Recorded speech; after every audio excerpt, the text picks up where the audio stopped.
Indonesia Tzu Chi volunteers hold free clinics in Tanjung Pinang and Bandung, serving more than 1,000 impoverished residents. More than 4,400 people attended a groundbreaking ceremony for Malaysia's Tzu Chi International School, marking education mission's milestone. Welcome to DaAi Headlines. I'm Siri Su. Thank you for joining us. We begin today's program with some medical news. In Indonesia, medical resources in the urban and rural areas are quite uneven. Therefore, many residents who live in remote areas cannot receive enough medical care.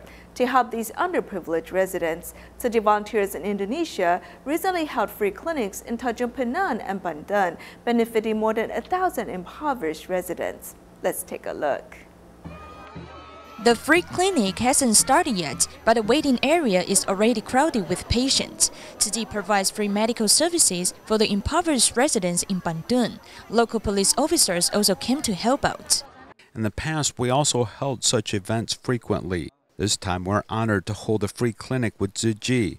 We hope next time we still have the chance to work with this organization. This free clinic is held at an elementary school which was built by Tzu Chi 10 years ago. This school is happy to provide a venue. 10 years have passed. We came here to see whether this school has any big changes. Teachers and students here maintain the school's hardware facilities quite well. I feel pleased about this. Thanks to Tzu Chi for holding such a free clinic. I hope they can hold this event at least once a year. Besides the free clinic, volunteers have also prepared 550 servings of relief supplies for local residents. The purpose of this event is great since it can truly help the impoverished and needy residents. The volunteers have also distributed relief supplies to us. This gift is very precious to us.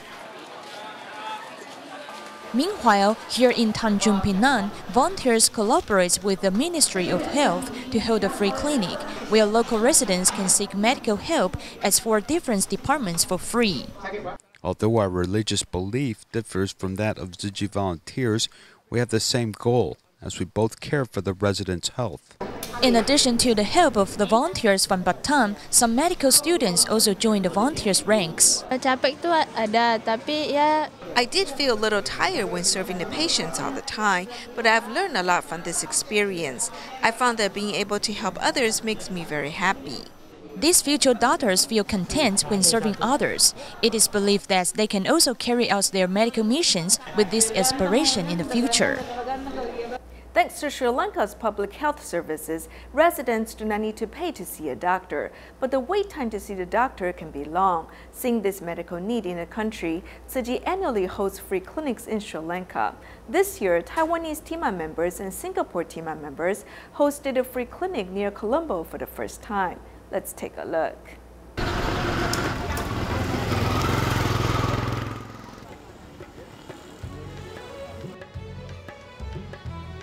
At Tzu Chi's free clinic venue in Sri Lanka, patients await eagerly for their turn. The 16-year-old boy weighs only 25 kilograms. And when he lifts up his shirt, the doctors are even more shocked.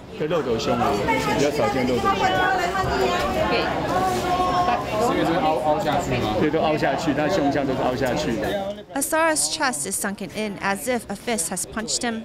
Pectus excavatum is a rare medical deformity. It's a congenital problem. His concave chest will affect his breathing. Pectus excavatum is a chest wall deformity in chest abnormalities, yet it only happens to about 0.8% of the world's population. It can be corrected through surgery, which is best done before the age of 10. Besides his chest, Asara's eyes are bulging, and he also has orofacial cleft. Doctors from both Taiwan and Singapore come to see if they can help him. Got a chest, curved in chest. Okay, but otherwise he's okay. Normal eyesight, normal intelligence, still go to school. So we'll just manage him as per normal, you know. The young boy also has a cold, so he is tired easily. During the diagnosis, doctors continue to encourage him and pat him on the shoulders to console him. Sorry, I'm so sorry. So many people come to see you. I'm so sorry about it. Just seeing how attentive and trustworthy Tzu Chi's medical team is towards her son, Asara's mother lets out a smile of relief. Meanwhile, at the other end of the clinic, the surgical room beds are full of patients. surgeon Hong Hongdian is helping Saman Kumara remove a lymphoma. This patient has been waiting for years at the local hospital for this procedure. Little did he know it would only take 10 minutes of surgery time at the free clinic.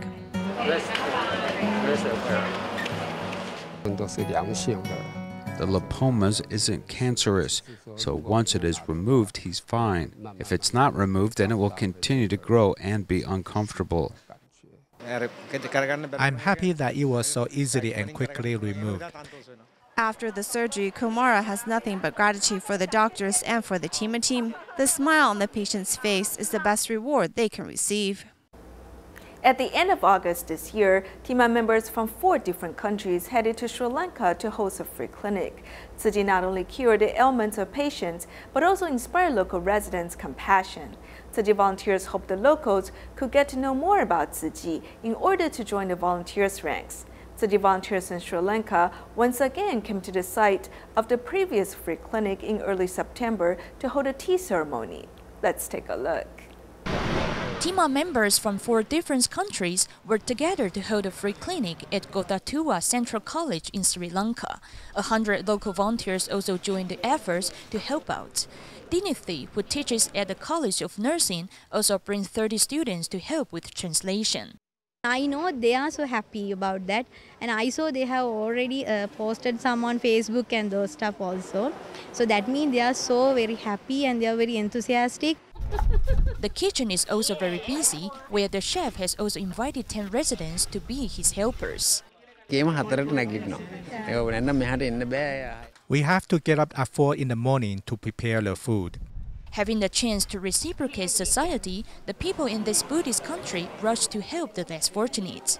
After the free clinic concluded, love has also started to spread. A week later, volunteers in this community who help out at the free clinic reunited again in hopes of learning more about Tzu Chi. I hope I can do volunteer work with Tzu Chi to help other people together. I hope there will be a Tzu Chi retreat here so that we will have more chance to help those in need. I will do my best to help promote Tzu Chi's missions in my hometown. In addition to sharing with the attendees the spirits behind Tzu Chi's bamboo coin banks, the volunteers also invited them to donate money and pray for the hurricane victims in the United States. In South Africa, Tzu Chi volunteers in Durban headed to King Williamstown to host a winter aid distribution.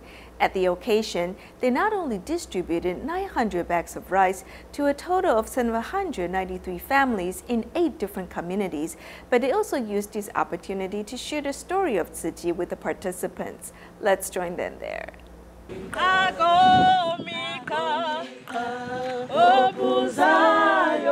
The sonorous singing accompanied by the slow pace of steps, Durban City volunteers carried the rice from Taiwan to host a winter aid distribution in King Williamstown.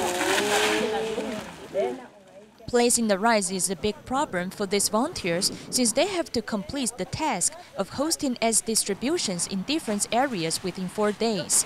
Thanks to the help of volunteer Zhang Chaoshen, he provided long-distance transport as he divided the rice into 3 batches and delivered 900 bags of rice from Port Elizabeth in 3 days, allowing the meal stations and 793 families in these 8 communities to successfully receive the rice.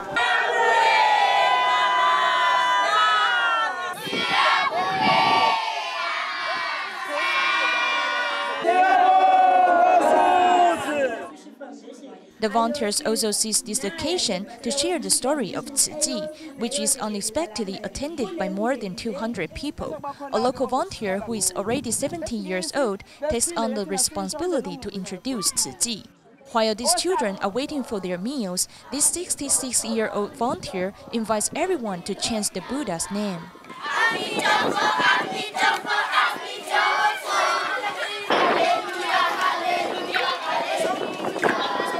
Although Durban volunteers are away from their homes, they still insist on listening to Master's morning sermons each day. It is hoped that this power of love will follow their steps to spread from Durban to King Williamstown.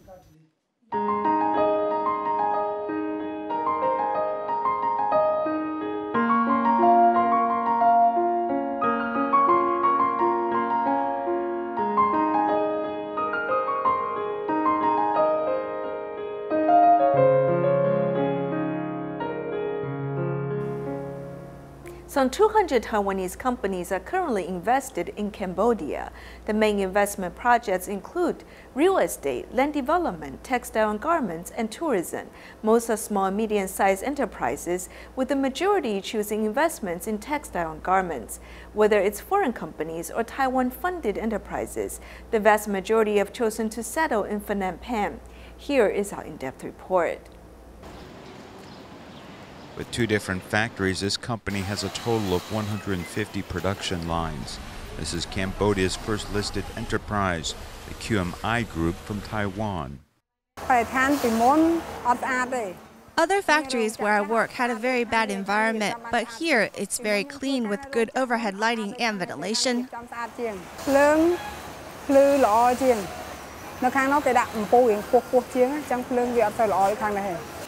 Founded in 1982, QMI is an internationally renowned garment factory with annual revenue of $190 million, of which 70% comes from the Cambodian factory. In addition to actively ensuring its 10,000 employees have a comfortable working environment, green energy and environmental issues have also been addressed by the company. Today's power generation by solar panels this morning until now shows that 1,090 kilowatts of electricity have been generated. As for the lighting, there's been comprehensive innovation, and all of the ironing of clothing is powered by a boiler that once used wood is now fueled by biomass.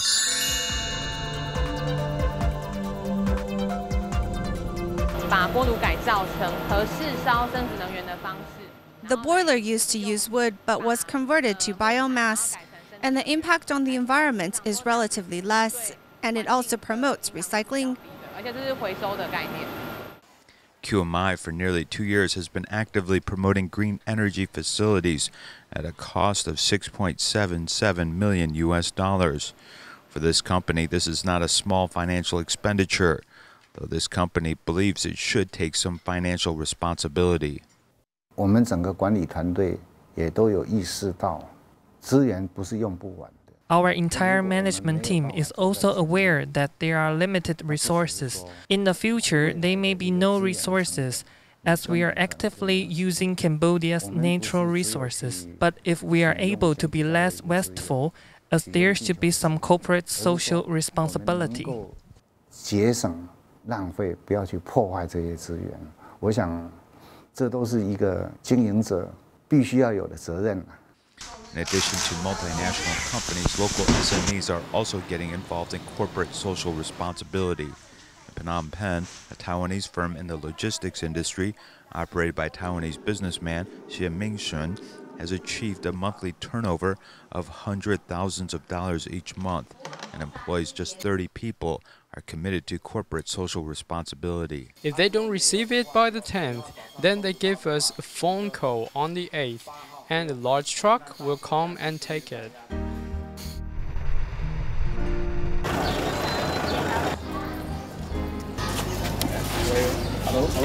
Hello. This boss is distributing materials and definitely doesn't overlook the little people. Follow me, okay? Xie Mingshun is well known to many poor people, but is also in charge of the Tzu Chi Foundation in Cambodia. We are here just started doing the work here, and the government didn't provide help. Once they heard Taiwan, they didn't even want to leave any contact with us, and they stay away. But after the first year and then the second year, they realized we are a special charity. We did some education to teach others that we are unlike other charitable organizations. He invited employees to care for those in remote areas. His charity is one of his company's benefits, as he has gradually become a person who is willing to do good deeds. His greatest asset is that he used to be very angry, and when people are suffering, he runs to help them, as we are all one family and should be happy about this. These individuals are not only ambitious business people, but also important individuals who uphold the goal of promoting social responsibility. 其实经营企业，如果你要以一个 In fact, If you want to develop a sustainable business, then you have to have the concept of never retreating. 从来没有打过退缩的这种念头啦。在柬埔寨来讲，真的。 Cambodia has a lot of poor and desperate people. We're trying to do all that we can to help them. 那我们只要尽力。 Being wealthy is no guarantee of health. Instead, sharing this abundance with others is a surefire way to allow one's happiness to grow. In Malaysia, a groundbreaking ceremony was held for the construction of the Tzu Chi International School in Kuala Lumpur. At the occasion, over 4,400 people, including the Deputy Minister of the Ministry of Education and representatives from all walks of life, were invited to witness this historic moment. The ceremony also marks a new milestone for Tzu Chi's education mission. A total of 4,400 people are attending the groundbreaking ceremony for the construction of the Tzu Chi International School in Kuala Lumpur. Representatives from all walks of life have also been invited to witness the historic moment. Whenever there are needs in any place, I usually see Tzu Chi's presence immediately. I'm also glad to see Tzu Chi establishing an international school in Malaysia. Since Tzu Chi has successfully carried out its education mission in Taiwan, we have great confidence and expectations. After the construction of this beautiful campus is completed in 2020, will bring new vitality to the education in Malaysia. This school ground, which occupies 3.1 hectares, has a kindergarten, a junior high school, and university prep courses. This is the first Tzu Chi International School in Malaysia, which extends educational work to all ages. 从今天起，慈济在大马的教育事业将进。 From this day on, Tzu Chi's education mission in Malaysia will enter a new milestone. Tzu Chi volunteers will uphold Master Cheng Yen's teachings and her spirits of selfless love to establish the school with devotion and love. At the occasion, over 700 people give sign language performances, allowing everyone to have hope for this education. This Dharma master, who comes from the Jinsi abode in Taiwan, also brings Master Cheng Yen's blessings. Tzu Chi's education is the cornerstone of safeguarding and protecting our wisdom and lives. It is also creating hope. Thanks for all the Tzu Chi volunteers in Malaysia. They build up this school for the next generation with sincerity and love, regardless of different religions and ethnicity.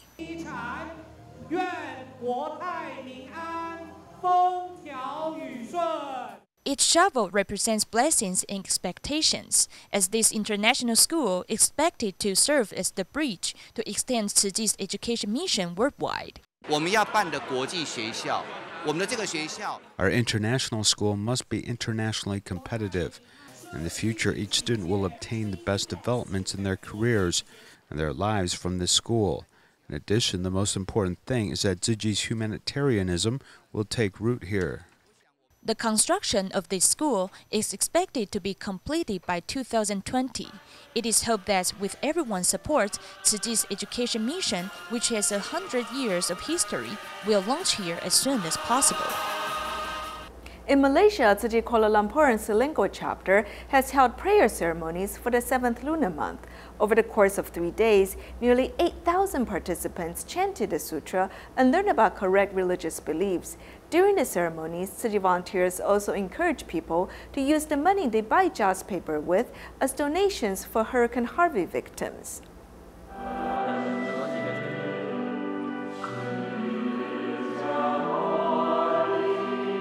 In 7th lunar month, Tzu Chi Kuala Lumpur and Selangor chapter is holding prayer ceremonies.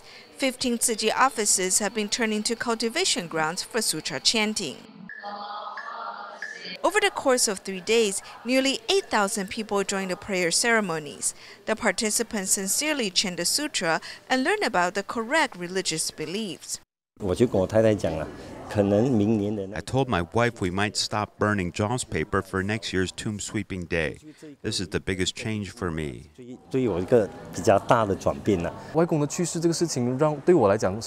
My grandfather's passing was an important life lesson for me. Without correct beliefs, it was hard for himself and his families. I felt the great difference before and after I've learned about Buddhism teachings. 接触到佛法跟没有接触到佛法的差别其实是很大的。你这些那些的混扯，牛头马尾都吃不到的。为什么啊？为什么啊？哦，看过牛羹吗？吃肉了吗？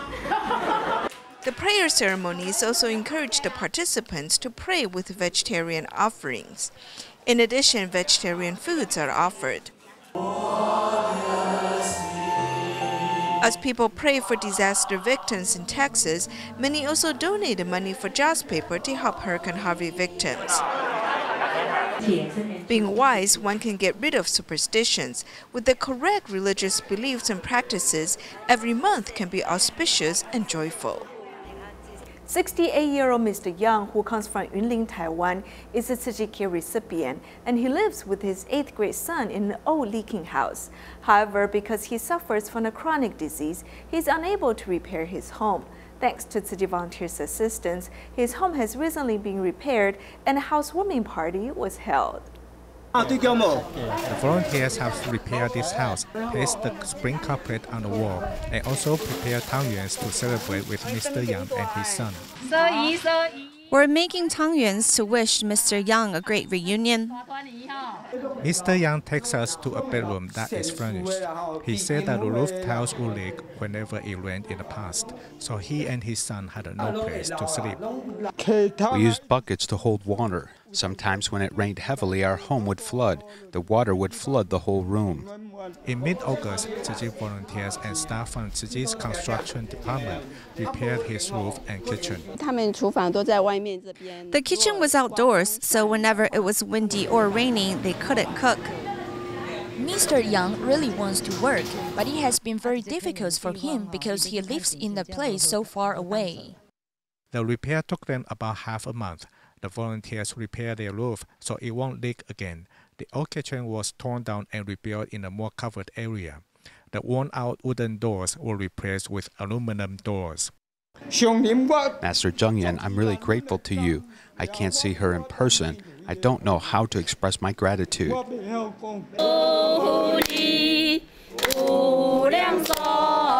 The volunteers came in the early morning to bless Mr. Yang, as his house has been fixed completely, so he and his son can live happily. In Taiwan, a mother suffering from terminal stage nasopharyngeal cancer raises her daughter by herself. Her daughter, a high school student who's good at playing Chinese yo-yo, recently returned to her elementary school to perform for her mother along with her teammates. We'll leave you with these images at the end of the program. Thank you for joining us. Goodbye.